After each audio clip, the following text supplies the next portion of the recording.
Hey everyone, Sleepy Reader here, Damien. I'm just back from Excalibur Comics. They had a Memorial Day sale, and I went on Friday and got a big stack of comics. And then I went back today, Monday, and part of the 3-day weekend here in the United States. And I bought a whole bunch more. My second round was entirely bronze, silver and bronze age Superman family. So I think I'll show those, since I've got so many, I'll show those in part 2. And in part 1 will be kind of a more eclectic mix, filling out various runs I'm working on filling out in this video. And one of the interesting things that happened to me going there was I ran into Sam from Sam's Tangled Web, one of the comic book community YouTube stations here. And it was a lot of fun meeting Sam. And then when I went on Monday, today, I ran into Sam again. He was double dipping on the sale too. And as we were chatting, along came Bueller, another well-known comic book YouTuber. And he was double dipping on the sale too. He had come on Friday apparently at a different time than I, and now had returned. So it was really cool meeting both those guys, and I hope to see them both again, since we're all local guys. So with a lot of further ado, I'll flip the camera around and show you the first part of my haul. So I got Conan number 20 from back in the old Barry Smith era. And I kind of realized afterwards, I mean, this only cost me $4. I maybe should have gone for a nicer copy if they had one there. I wasn't thinking clearly, because I have this in the omnibus now also.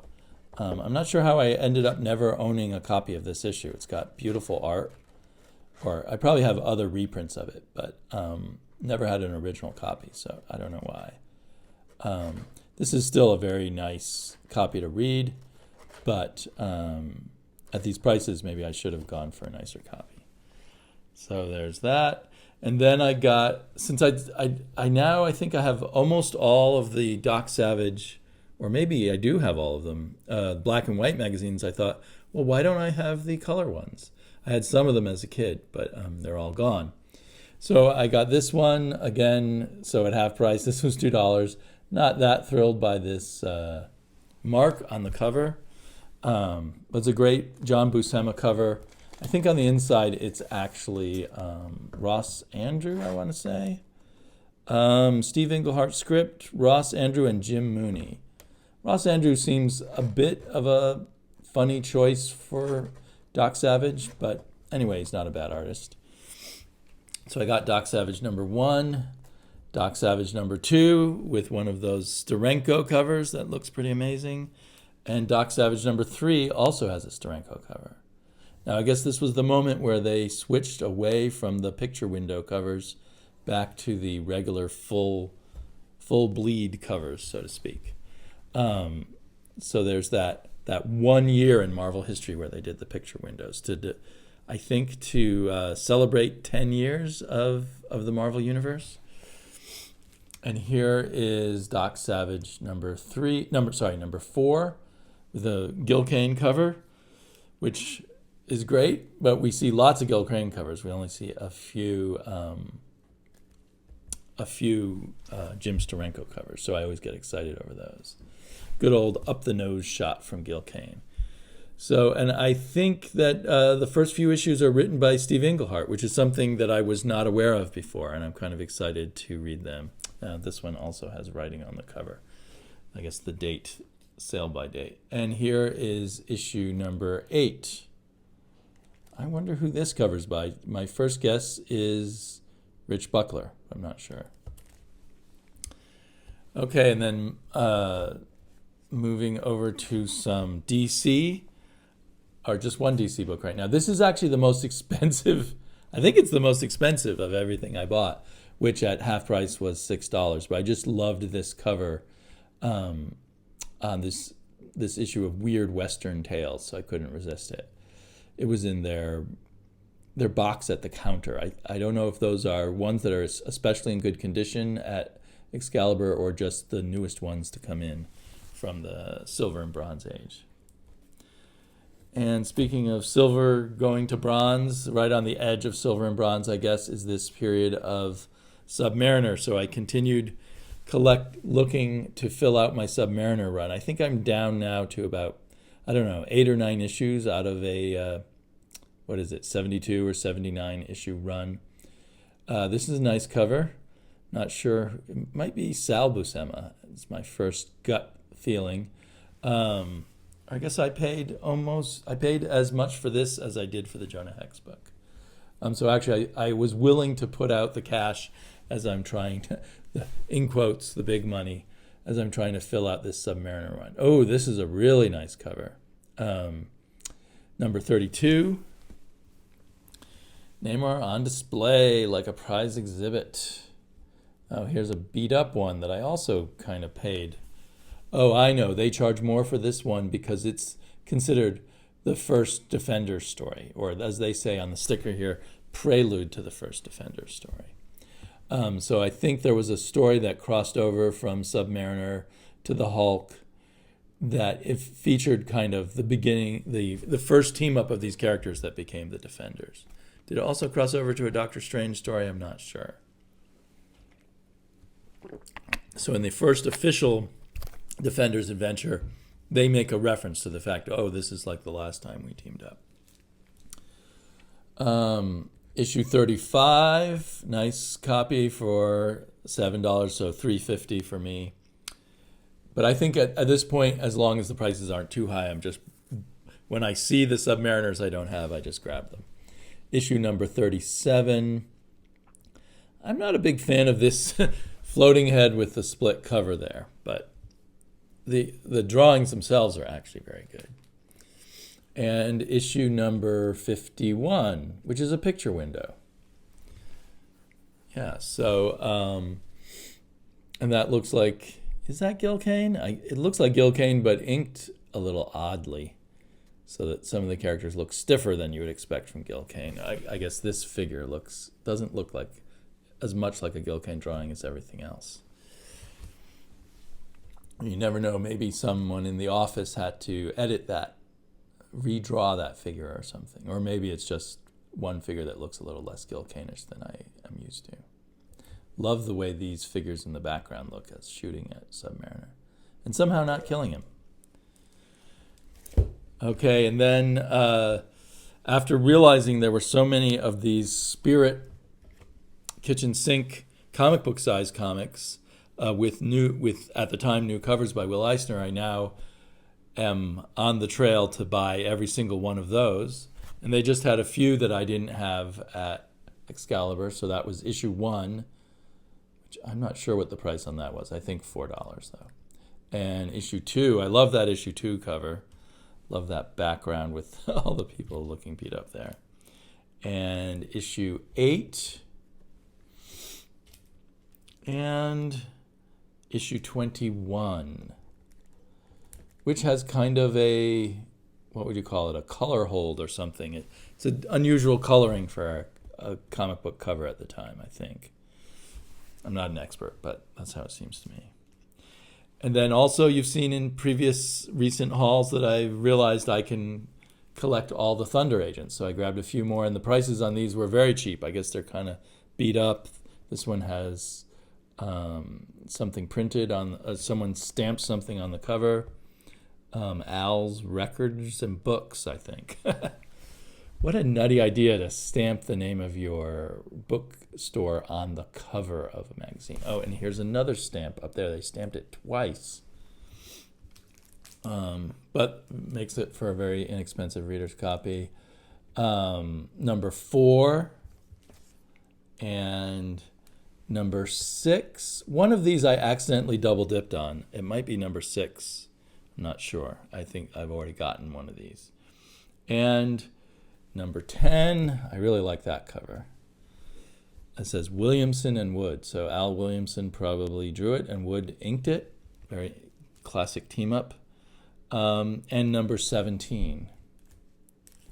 Oh, running out of space here. That's an interesting cover too. A giant robot ant. Again, kind of looks like something drawn by someone else and inked by Wally Wood, I'm guessing. Okay, and then I have realized, there's this cool DC science fiction magazine from the old days called From Beyond the Unknown. I got a few issues of those in previous hauls. And when at Excalibur, I discovered that they had a lot of them, and most of them were very inexpensive. I think this was the most I paid. I might be wrong, but I think this was the most I paid for one, which is $5. And I love reading these cheesy Silver Age style science fiction stories, short stories. So there's number 2. And I found number 3 in kind of beat up condition, but at a good price. That looks maybe like a Neil Adams cover. Not sure. Sometimes you find covers that are inked by Neil Adams, but that looks like a Neil Adams cover to me. And issue number 4. That's kind of a unattractive cover to me, but anyway, and a very beat up copy. Number 4. Number 5, also very beat up, but I love this ape that's disguised as a human, Mr. X. And here we have in the 25-cent era so this would be 1970 or 71, number 10. And it's interesting, in this magazine, they're using kind of a modified picture window, I guess, just so they can list all the different stories here. I'm not sure if that really helped sell it. Maybe gave you the idea that you were getting a lot of stories for your money. There's number 11. Oh, Joe Kubert cover on number 12. Nice. I wonder if the story inside is anything like that cover. I suspect a lot of these are reprinting older things with just having new covers. Another Joe Kubert cover. This is how Earth sees the first alien spacemen who land on our planet. But this is how they really look. Will Earth see through the hoax before it's too late? Cool, that was number 13. I find it an odd title, a title of a comic book to start with the word from beyond the unknown. So it's the word unknown that's the seller. And couldn't they have just called it Beyond the Unknown? But it's from the beyond the unknown. Anyway, stories to stagger the imagination. Number 16 and number 18. I guess I might as well collect the whole run. It doesn't really matter. They're all short stories, but I love this cover. I can't tell who that's by, and here we have number 21. And also a cool cover. This is kind of an ugly cover, but still it looks like a fun story. Wow, not even I believe a monster like this could exist, and it's coming to get you. And I love this tagline, stories to stagger the imagination. It just appeals to the science fiction geek in me. And number 25, the most sensational auction of all time, The Man Who Sold the Earth. Now, did he do that on eBay or Heritage? We may never know. Okay, and then 2 more things. I got a copy of Star Reach, and I was wondering, why is it so cheap? Isn't Star... So I think I ended up paying almost the original cover price with the sale price. But this is... Earlier Star Reach had some pretty exciting creators in it. This is less exciting stuff, or more obscure creators. Lee Mars, I do remember that name from the 80s, and Ken Stacy, who also was a bit of a name for a while, I seem to think, in the late 70s and early 80s. He might have had some stuff in heavy metal, but this is not like the most impressive work by him. So sometimes you get what you pay for. I'll still probably read it. It's kind of an ugly cover too. And then I just, because it was so cheap, I can't decide if I want to collect the whole run of Deadly Hands of Kung Fu. Some of the art in it's really great. I'm not sure if the stories are that great. I'm not very interested in the Sons of the Tiger, which is has early work by George Perez, which should have me excited. But when I actually look at it, I mean, it's not bad. And you can see some of the George Perez layouts already happening a bit. But I'm just not that into the style of it. And now the first story here has Rudy Nibre's art, which is worth it alone for the art. It's a bit confusing looking here, though. But he has a wonderful style, and I love him as an inker on other people. And I love some of his work, like for Warren and elsewhere. But yeah, this does have a bit of a jumbled look, but it's not bad. And so this only cost me, what, $2? So, okay, that's the end of part 1 of the haul. I'll be back shortly with part 2.